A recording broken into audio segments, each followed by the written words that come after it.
This production is made possible by the generous support of the following sponsors: Walmart Foundation, Alaska State Council on the Arts, Golden Heart Community Foundation, Fairbanks Arts Association, Marriott Foundation, Community Covenant Church. Thank you.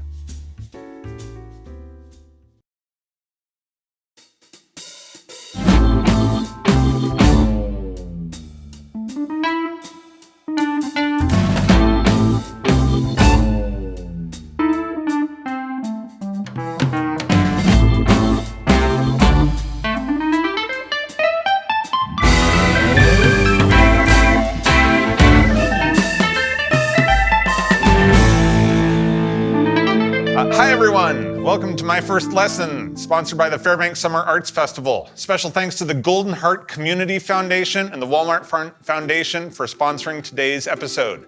My guest today is singer-songwriter Emily Anderson. Originally from Alaska, she and her new husband now make their home in California, where she teaches and performs, and just completed writing and recording 30 new songs in 30 days. Welcome, Emily. Thanks for having me. Let's climb up the old water tower and let's kiss in the sun. Tell ourselves this whole town is ours and no one can catch us as long as our legs can run. So I have a few questions for you, and I also get my first ukulele lesson today. As our first guest ever, the choice is yours. Would you like to start with the lesson or with the interview? Let's start with the interview. Awesome. And I'm the first guest probably only for alphabetical reasons. Yes, and by popular demand, you showed up on the top of the list.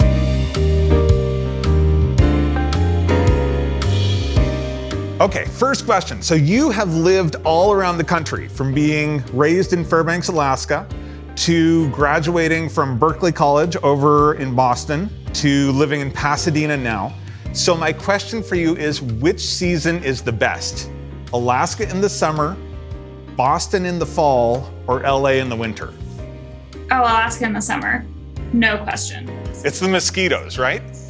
I love it so much. That's like forever going to be my home. I still feel like I give the illusion that I live there, just because like I usually spend months at a time there. But now I did give up my hardcore Alaska chip because I am currently living in California and it's December, so. What's an Alaska story that no one in LA would believe? Getting charged by a moose at the bus stop is a good one, because it happened to me like 3 times. I think you might be taking the bus wrong. Well, I think that there's just lots of willow in our neighborhood, and that's where the moose like to hang out. My miniature schnauzer saved me. And people don't realize how big moose are, right? So it's a dog this big scared away something the size of a truck. Oh yeah. Well, she had a big bark, you know? And a bigger personality. Okay, so when did you know that A, you wanted to be an artist or a professional musician? And B, when did you know that you actually could do it? Like it was feasible to pursue that? I feel like I am daily discovering that it is feasible for me to do this. I didn't really figure out that I wanted to be an artist or a musician until I was applying for college. I always really enjoyed music, and it was, the star of all of my extracurriculars, but I was kind of trying to frame my life in a way that was like, okay, maybe I could be a dentist, because like dentists don't have to work a lot, and then you can have a lot of time off, and like I could go on tour on my time off. and then I just kind of had like a moment where I was like, what if I just try to do what I want to do? and I don't have to be a dentist, so. So you could have been the singing dentist, and instead. Yeah. So you are known among your students for naming your instruments. So I am holding here Otis. Yes. How did that name come to be? I got Otis when I was on a family vacation in Hawaii, and I was the only person of my generation at this vacation. And so I was 16, so I was going a little insane. My dad was like, well, let's get you a ukulele, then you'll have like something to do. And so he got me this ukulele in Hawaii, and I named the ukulele after the elevator at our hotel. And I saw Otis and I was like, oh, that's a cute name. That's perfect for my new ukulele. There you go. Oh, we could make it all true. We'll sing it for all, but I wrote it for you. Okay, so you've written a song for a video game soundtrack, and you just solicited ideas for 30 songs in 30 days, so you've had lots of ideas pitched to you. What's the most unusual song idea you've been presented with? Oh, wow. Oh, this makes me want to like get out my spreadsheet. You keep your songs in spreadsheets? Well, for this like song suggestions, in order to keep track of all of them, I had to like put them all in one place. And so I just like thoroughly nerded out and did a spreadsheet and like color coded it. Spreadsheets are the song of my heart. So my family just makes fun of me, but now I've got some street cred. That's how I've like planned all of my projects and my albums and stuff. It's amazing. My friend sent me the phrase, do you ever feel like a tiny snail on the roof of your terrarium? Now, did you write a 30 song about that? Or is that one I just did kind not. of tucked away for the moment and then you'll pull that out for an album sometime in the future? No, I didn't, but I do owe her one. What do you want me to write a song about? You could give me one. I'd like you to write a song about this show and then we could play it in the opening.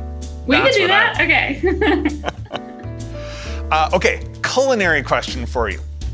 What would you say is the most underrated type or presentation of cheese? Oh gosh. I've heard rumor that you're something of a cheese connoisseur. I love cheese. Probably my favorite. Okay, so my favorite cheese is Manchego, which is like an aged sheep's milk cheese. Yeah, so I would say Manchego, but you really can't go wrong with a solid sharp cheddar, you know? That's... I will not contest that one with you. Yeah. Just a little bit broken, like I've been cracked wide open. How will I ever put myself back together again? So your song Gold was born out of a very personal loss and the introduction to the Japanese ceramic repair technique kintsugi. As you look back over the past couple of years, how have you seen the gold repairing of life that art form talks about? I think that grief and loss is just a really transformative experience. Every time you experience something like that, it's life shifting. And I definitely feel like a different person, definitely a different version of myself. It gave me so much empathy and compassion for other people who have lost someone close to them. And I think you experience grief as a child very differently than you do as an adult. It's transformative at all ages, for all stages, for different reasons. Several of your songs they're sweet and they're powerful and they're vulnerable and they resonate with listeners who are struggling to put their own lives back together. What's the best note or interaction that you've had from a fan? Art that people have sent to me, like paintings, letters, messages on Instagram and Facebook about how your song helped me through this, and I experienced this year and it has been really hard, and like just to know that anything that I've made has had any sort of impact like that goes to show like how powerful and important art and music is, and how healing it can be. You just wrote 30 songs in 30 days. The obvious question is why? So the last thing that I released was Gold, and I feel like that is Gold and Sarah were like the best things I feel like I've ever done. That combined with pandemic logistics has kind of stifled me and like made me feel like, oh no, like what next? What do I do now? Because, you know, you always want to do something better and like improve upon what you've already made and created. And so I did this challenge, one, to like see if I could, and two, to kind of get out of my head and get out of this realm of perfectionism that is just so stifling and suffocating for creativity. I feel so glad and proud of myself for doing it. I'm even like scrolling back and looking through the songs on like YouTube and Instagram. I'm like, oh wow, I did write that. Like, that's interesting. And, so it does feel a little surreal because when you like create that much content in that short period of a time, like you don't even have time to like let it really sink in or even like remember how you played them. It accomplished my goal, which was to get out of my head and just like create something, even if it's not perfect, even if it's not the greatest thing I've ever made. And it was a lot of fun. It was really interactive, and it was great to like get to hear from people and get their input and get their ideas and get to give back their ideas in the form of a song. What did you learn about yourself as a songwriter through that experience? I learned a lot about like limiting beliefs and what we put on ourselves as a limiting belief, and then what actually is a barrier. I didn't know that I had the capacity to write 30 songs in 30 days. Even as I presented myself that challenge and I told the internet, like, this is what I'm doing. But yeah, so limiting beliefs and like the effect that those have on my capacity and my creativity. I had some amazing co-writers, and we wrote some really fun songs. You did. They're great. I've been checking on YouTube every day and following along. I have a little bit of experience with guitar. Mm-hmm. I am unfamiliar with something so small and small, yeah. Makes me a little unsettled, but I am eager to learn. And so what can you teach me in my first ukulele lesson? Let's learn something new. Awesome. All right. Well, the ukulele is small, but it is mighty. And we can do a lot with it, actually. So first, we're just going to go through a kind of like roadmap of the ukulele for those of you who are not familiar. So this long skinny part is called the neck, similar to a guitar. These metal lines are frets. So like you worry and you fret. So I'm holding Otis by the neck. I mean, probably not. So up here we have the headstock. So we have like head, neck. Here's the body. This is the resonant part of the ukulele. What holds the strings in place up here between the headstock and the neck is called the nut. And right here we have the bridge, which keeps the ukulele strings off of the body so they can resonate and make a really pretty sound. So first thing first, the way you're holding the ukulele is actually pretty good. So we want to have our ukulele body like against our core, and we want this arm to be kind of our seat belt. So we're not moving all over the place. Beautiful. And then the neck should be at an angle. It shouldn't be like way up here. We're not playing the cello. Shouldn't be down here because then you don't have enough room to move your wrist and stuff. So about there. Beautiful.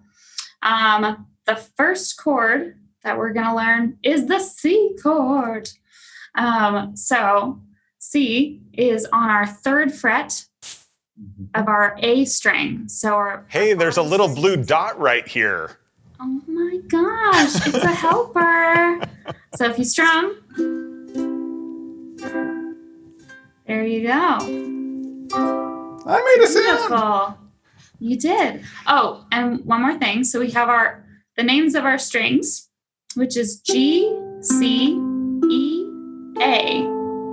And if you can't remember, just remember giraffes can't eat apples. So my daughter, who took a lesson from you, said that you called this the sound hole. Is that the official term, the sound hole? I think there's another term for it, but yeah, that is an official. You can call it that. Okay.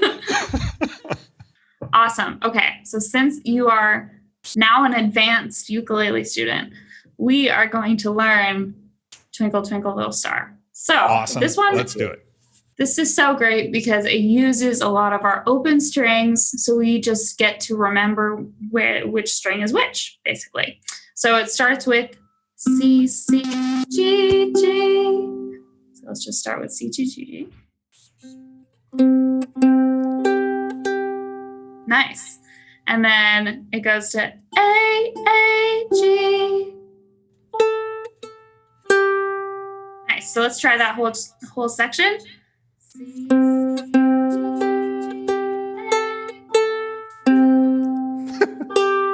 That one. Now we're really going to know where those strings are. And then the next part is the first time that we put our finger on the fretboard, and it's going to go on the E string 1st fret, which makes this note an F now. So then it goes F, F, E, E. So give that a try. Nice.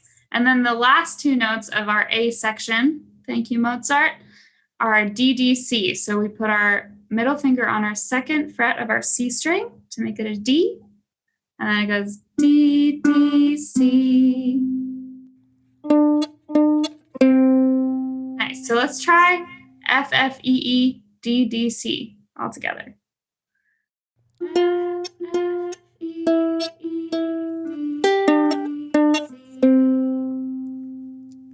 The strings are so close together.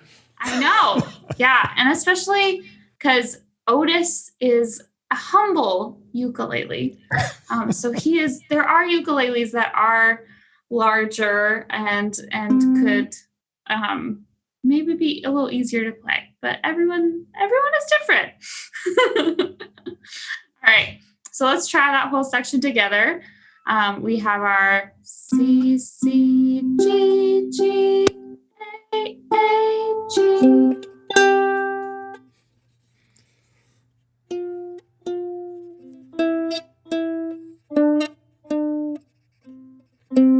There you go. I know Twinkle, Twinkle, Little Star now. Look at you. And now you know those names of the notes, which can be applicable to all instruments, not just ukulele. Giraffes don't eat carrots, right? No. No. Giraffes can't eat apples. Ah. So for my guitar, I did the strings Essie and Diego getting big enough. And I was able to remember that after a lot of work. That's so funny.